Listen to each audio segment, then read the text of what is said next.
Good morning friends. आपण बघणार आहोत प्रॉब्लेम कॉस्ट शीटवरचा. मित्रांनो, कॉस्ट शीट बनवत असताना सुरुवातीला आपल्याला direct material, direct labour, direct overheads यांची टोटल घ्यायची असते. त्याला आपण प्राईम कॉस्ट म्हणतो.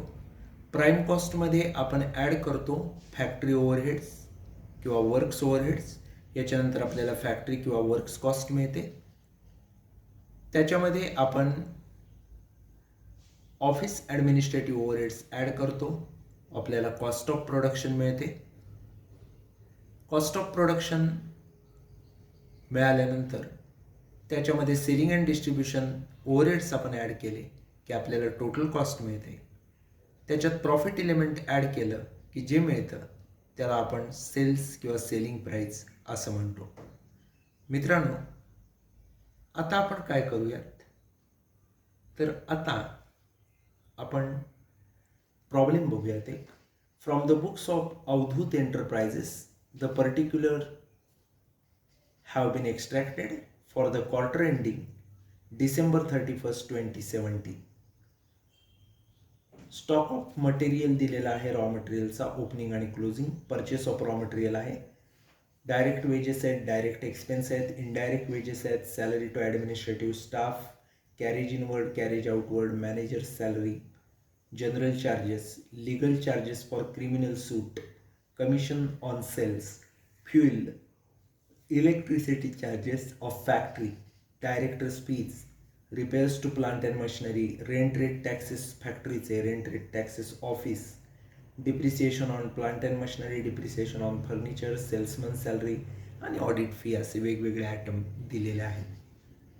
आता आपण काय करणार, तर आपण पहिली गोष्ट करणार ती म्हणजे direct material, direct labour, direct expense, DM, DL, DE याच्यामध्ये येणारे कोणते आयटम आहेत त्याला DM, DL, DE असं लिहिणार.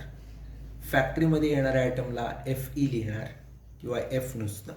ऑफिस ॲडमिनिस्ट्रेटिव्हला U लिहिणार, सेलिंग डिस्ट्रीब्युशनला S लिहिणार. अशा पद्धतीत आपण पेन्सिलच्या साहाय्यानं हे लिहून घेणार, म्हणजे आपल्याला वाटप सोपं जाईल. 1 बाय 1 आयटम आपण बघूयात. स्टॉक ऑफ मटेरियल ओपनिंग आणि क्लोजिंग दिलेला आहे, हा DM आहे. Purchase of material DM, direct wedges, direct expenses हे डायरेक्ट आयटम आहेत जे आपल्याला प्राईम कॉस्टमध्ये घ्यायचे. इनडायरेक्ट वेजेस हे कुठे येतील, तर इनडायरेक्ट वेजेस फॅक्टरीत येतात किंवा वर्क्स कॉस्टमध्ये येतात, त्यामुळे त्याला F शब्द लिहायचा. Salary to administrative staff, administrative शब्द आहे, सरळ सरळ आपल्याला ऑफिस ॲडमिनिस्ट्रेटिव्हमध्ये घ्यायचे, U लिहायचं त्याला. त्याच्यानंतर कॅरेज इनवर्ड हे डायरेक्ट मटेरियलमध्ये येतं, DM लिहायचं.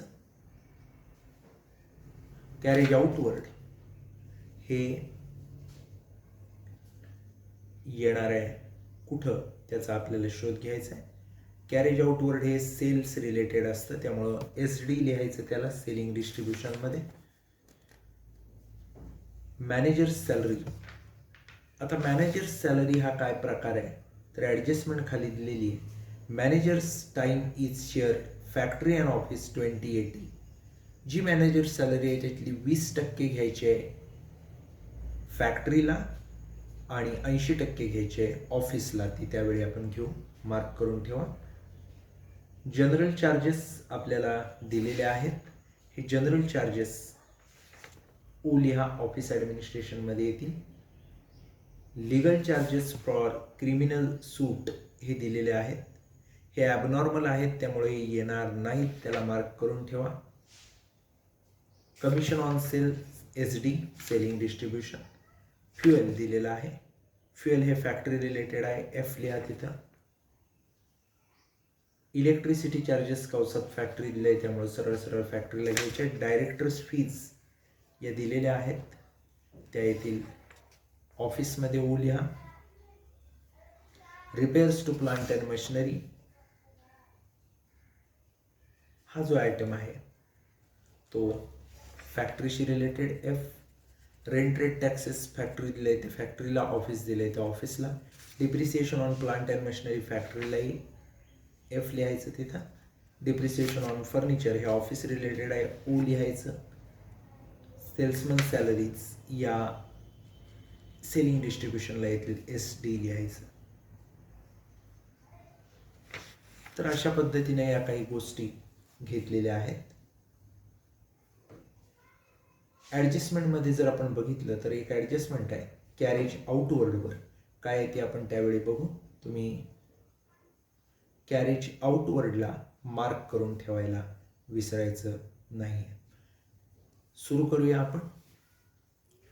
प्रॉब्लेम सोडवत असताना पहिली गोष्ट म्हणजे कॉस्टशीट आपल्याला आखून घ्यायची आहे. Messrs Avadhut Enterprises cost sheet for the quarter ended 31 March 2017. त्याच्यामध्ये आपल्याला 3 कॉलम्स करायचे आहेत. Particular amount rupees. पहिलं आपण घेणार डायरेक्ट मटेरियल.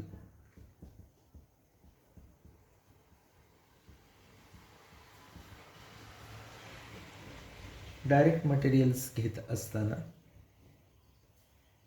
आता व्यवस्थित पद्धतीने DM ज्याला लिहिलं आहे ते बघायचं. Opening stock, closing stock, purchase आपल्याला दिलेला आहे आणि कॅरेज इनवर्ड दिलेला आहे. म्हणजे एकूण 4 आयटमला आपण DM लिहिलेला आहे. ते 4 आयटम घेणार. सुरू करा. पहिला आपण घेणार ओपनिंग स्टॉक. किती आहे डायरेक्ट मटेरियलचा ओपनिंग स्टॉक? 2,70,000. परचेसेस ॲड करणार त्याच्यात. दिलेत किती? 12,48,000. त्याच्यानंतर ॲडचा आयटम आहे अजून कॅरेज इनवर्ड.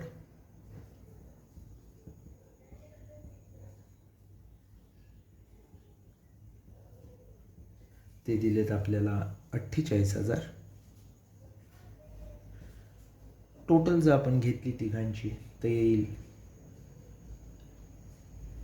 किती? 15,66,000. त्यातनं आपण लेस करणार क्लोजिंग स्टॉक. क्लोजिंग स्टॉक आपल्याला क्लिअरली दिला आहे मटेरियलचा 3 लाख. एवढं केलं की आपल्याला डायरेक्ट मटेरियलची डायरेक्टली फिगर मिळते 12,66,000. हे मिळालं आपल्याला डायरेक्ट मटेरियल. डायरेक्ट मटेरियल नंतर दुसरा आयटम ज्याच्याकडे आपल्याला डायरेक्टली वळायचं आहे तो आहे डायरेक्ट वेजेस.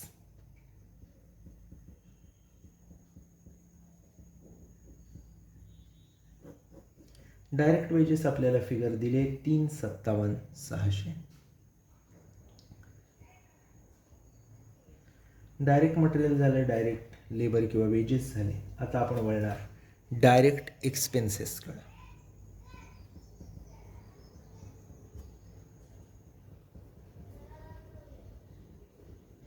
डायरेक्ट एक्सपेन्सेसचा आपण विचार केला तर त्याची फिगर डायरेक्ट लिहिली 1,20,000. आता या तिन्ही आयटमची जर आपण टोटल घेतली, direct material, direct labour, direct overhead, तर ती किती येते बघा. ती टोटल येते 17,43,600.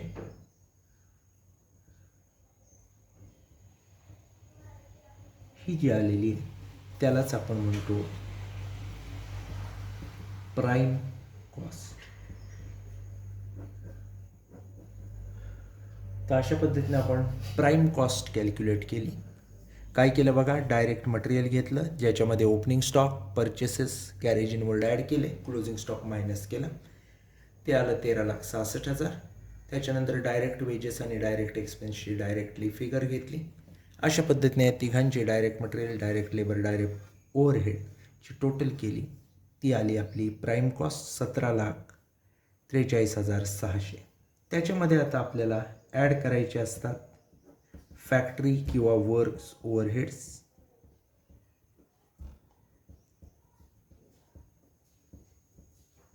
आता फॅक्टरी किंवा वर्क्स ओव्हरहेड्समध्ये काय काय दिलेलं आहे आपल्याला बघायला लागेल. ज्याला ज्याला आपण एफ लिहिलं आहे ते सगळे घेणार. सुरुवातीपासून बघूया. इनडायरेक्ट वेजेस आहेत, इनर कॉलमला घ्यायचे आणि टोटल आउटरला. इनडायरेक्ट वेजेस 24,000 दिलेले आहेत. त्याच्यानंतर मॅनेजर्स सॅलरी,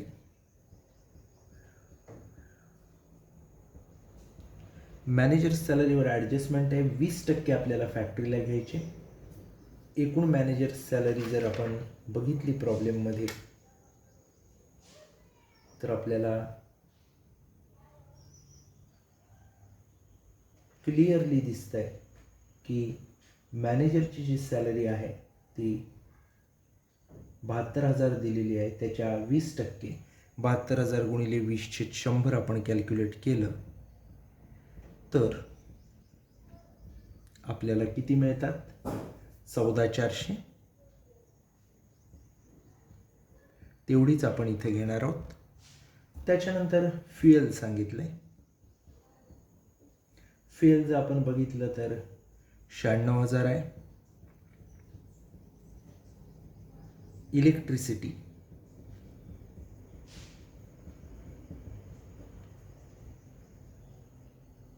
ती दिलेली आहे 72,000. पुढे गेलात तर रिपेअर्स टू प्लांट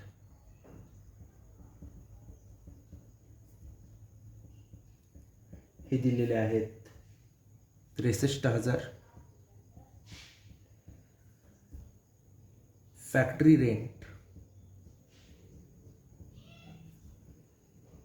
हे आहे 18,000.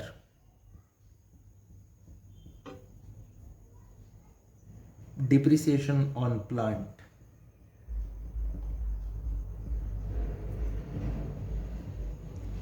याचा जर आकडा बघितलात तर आपल्याला क्लिअरली दिलेला आहे 45,000.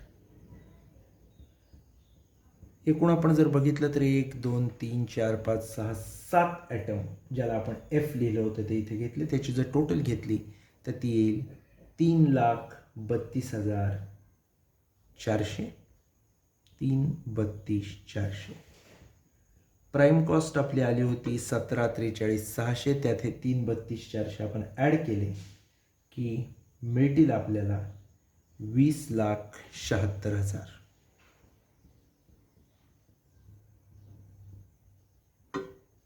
याला आपण म्हणणार वर्क्स कॉस्ट किंवा फॅक्टरी कॉस्ट.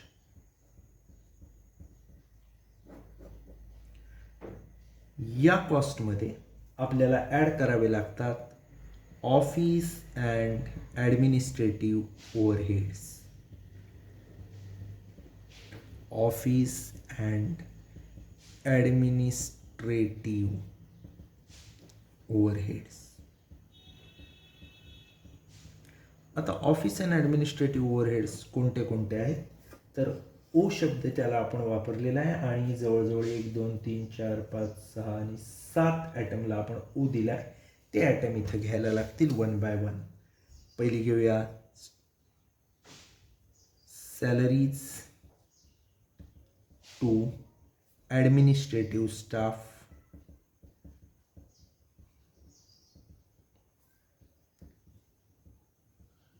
याची अमाऊंट जर बघाल तर 60,000 आहे. पुढचा आयटम आहे मॅनेजर्स सॅलरी.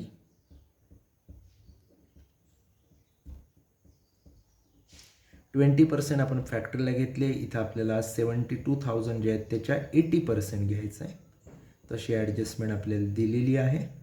आणि हे जे 80% बघितले तर ते येतात 57,600. त्याच्यानंतर जनरल चार्जेस.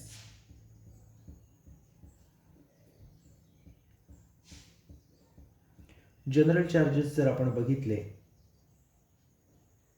तर ते देखील आपल्याला दिलेले आहेत 37,200.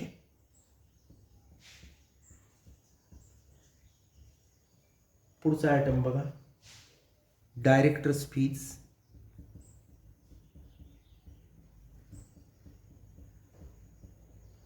या देखील